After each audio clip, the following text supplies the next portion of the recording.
Deep in the sprawling Peninsula forests lived a burly brown bear named Bramble. Now, Bramble was a bit different. While the other bears were busy with serious bear business, like catching salmon or taking very important naps in sunny spots, Bramble had a peculiar hobby. He loved sniffing around abandoned campsites, looking for all the weird things humans left behind. One chilly morning, his curiosity paid off in the worst way possible. While rummaging through a forgotten backpack, Bramble found a small metal tin.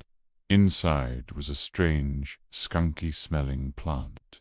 He had no idea what it was, but it smelled interesting enough that, being a curious and not particularly wise bear, he decided to toss it into a smoldering fire pit. As the smoke billowed out, he took a big whiff. Within minutes, Bramble felt strange, very strange. The giant pine trees suddenly seemed to stretch all the way to the moon. The river wasn't just sparkling. It looked like it was filled with glitter, and every little bird chirp sounded like it was performed by a professional choir. It was a beautiful, confusing, and slightly terrifying symphony. And that was precisely when the hunters showed up. Tracks, one of them whispered, his voice sharp and low, fresh. Bramble, despite feeling like he was made of warm, wobbly pudding, recognized the sound of danger. His heart started thumping like a drum against his ribs. His paws felt like they didn't quite belong to him. This was absolutely 100% not the ideal moment for a high-stakes chase. Some tiny, sensible part of his brain screamed at him, regretting every single decision that had led to this very wobbly moment. With a deep, shaky breath, he lumbered away. But here's the thing. Running while dizzy is not easy for a creature who already weighs nearly as much as a small car. Bramble tripped over roots he'd known his whole life. He stumbled into bushes that seemed to jump out at him. At one point, he even accidentally sat on a squirrel and spent a precious second apologizing profusely. The hunters followed the trail of absolute chaos with growing confusion. Is the bear drunk? One of them asked, completely bewildered. I don't think so, said the other. But whatever's going on, he's having a really rough morning. They had never seen anything like it. Finally, by some miracle of dumb luck, Bramble found refuge.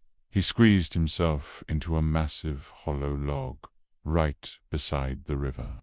He crouched inside, his breath coming in heavy pants as the spinning world slowly, mercifully, began to steady itself. The hunters walked right past his hiding spot, muttering to each other about odd wildlife behavior and deciding that maybe it was best to just call it a day and head home. When darkness fell and the forest grew quiet and peaceful again, Bramble finally crawled out of the log. He was exhausted and his head felt like it was full of cotton. He trotted straight to the river and drank about half of it, trying to wash away the weirdness of the day.